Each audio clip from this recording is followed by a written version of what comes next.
On fait du circuit et après on finit avec une moto sérigraphiée de 300 kg, quoi, les grosses motos.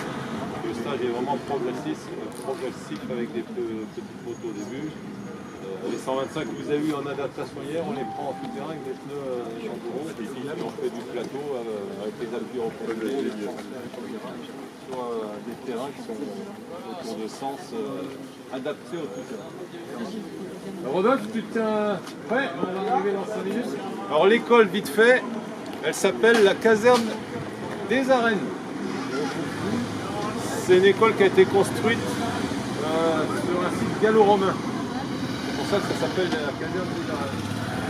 L'école par elle-même, le site, il date de gallo-romaine, mais sinon l'école a été faite en 1874 et c'était pour des régiments d'infanterie. C'était un site militaire. Vous voyez de temps en temps sur les angles des bâtiments, alors peut-être pas ceux-là, mais il y en a un gros dans le bâtiment là-bas, il y a des gros plots en pierre. Alors maintenant on s'en sert, on a mis de la peinture pour éviter que les gens tapent les bords des bâtiments. C'était pour les cavaliers à l'époque. Voilà, c'était pour aider à monter sur le cheval. Tout le bâtiment qui est ici en face, là c'était les écuries. Tout ce que vous voyez ici, c'était les écuries pour les chevaux. Là c'était les dragons qui étaient ici. 1946, construction de l'école de police. 1946. Et 1947, premier stage de formation motocycliste. 1947. Donc le CNFM, on vous accueille sous le nom CNFM, qui existe depuis 2009, puisqu'avant il y avait la formation police à Paris pour les Parisiens, et ici pour les CRS et les urbains. Depuis 2009, c'est toute la formation police moto, c'est ici. Mais la formation moto, elle date depuis 1947. C'est l'école en fait. C'est l'école en fait. Pour la police, la formation moto, c'est ici. Pour les gendarmes, la formation moto, c'est à Fontainebleau. Il y a eu celle-là, ça mérite un point de plus. Faut couper. Alors quand ça vous fait ça, vous recoupez, vous remettez pour laisser se réinitialiser tout ce qui est électronique. Il n'y a pas la béquille? Il n'est pas en première avec la béquille, non? Voilà, donc, on va aller voir Rodolphe qui va vous expliquer. Donc, dans l'école, nous on dépend quand même du patron, on dépend pas du patron de l'école, mais le centre est implanté dans une école de police. Voilà, donc nous on a nos bâtiments, donc on a l'habillement, on a le garage, le de lavage et nos bâtiments police. Sinon on a la formation des élèves gardiens, des cadets de la République. Voilà, donc il y a beaucoup d'autres formations. On va voir Rodolphe qui va vous montrer le bâtiment d'habillement.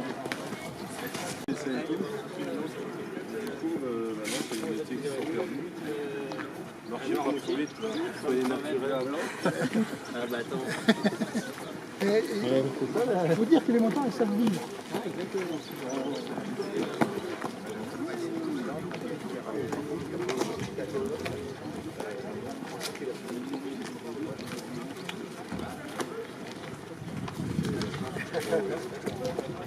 C'est quel on va en avoir de la vidéo. Ouais, mais pour quel résultat aussi?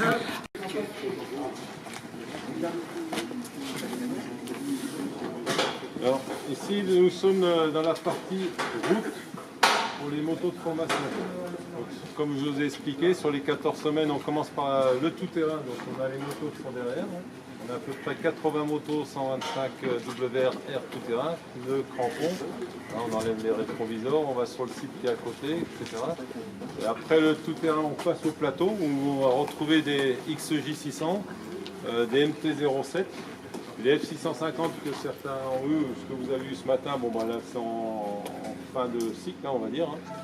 Et après, sur la deuxième partie du module, on va partir avec des motos genre Phaser, FZ600, qui sont à près de 100 chevaux. Et pour finir, la partie professionnelle avec des motos sérigraphiées police. Donc les différents modèles, on a les 1200 RT, donc ça ce sont les dernières, hein, les 1200 RT, et on a les 1300 Yamaha au fond. Il faut savoir le marché des grosses cylindrées, c'est Yamaha ou BMW, puisqu'il y a les deux. Ouais, il y a entre les deux. Comme pour regarder les défilés du Champs-Élysées, en fait, vous voyez un petit peu où on se situe. Cette année 2018, à part la couleur hein, qui était rouge dans le drapeau au début, mais on avait tous des 1200 RT. L'année prochaine, le défilé 2019, c'est prévu tous avec des 1300 FJ. Donc, le marché l'a rebasculé sur Yamaha.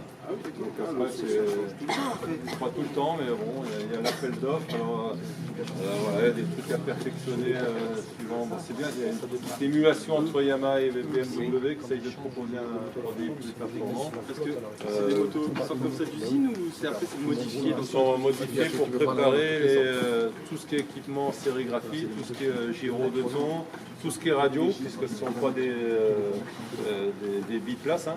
Il n'y a plus de place arrière, c'est carrément le coffret radio, on a l'extincteur, on a etc. Voilà, au niveau poids, c'est une conséquence qui est rajoutée dessus. Comment en termes de poids, c'est oui, une conséquence. Ouais. Donc on arrive facilement à 40 kg de plus. Hein. Donc le boîtier radio déjà est plus lourd. On a le mât qui se monte derrière. Donc ça c'est pareil, c'est pour la haute visibilité. Et même les couleurs, là on voit les anciennes 1200 qui ne sont pas si vieilles que ça. Et les dernières avec les sérigraphies jaunes, pour être bien vues. Hein. Et après les 1300 qui font au fond, je vous invite à rentrer. Les 1300 sont vraiment les dernières sorties. Donc par contre là elles sont à 145 chevaux. Il n'y a plus de bridage par rapport à l'Europe. On a des motos quand même puissantes. Vous étiez quand même comme tout le monde. pas un petit débridage. C'est les rumeurs. Le débridage se faisait au niveau du. Ah, c'est ça, la technique. Aucune moto de police ou gendarmerie n'avait été débridée. Même les.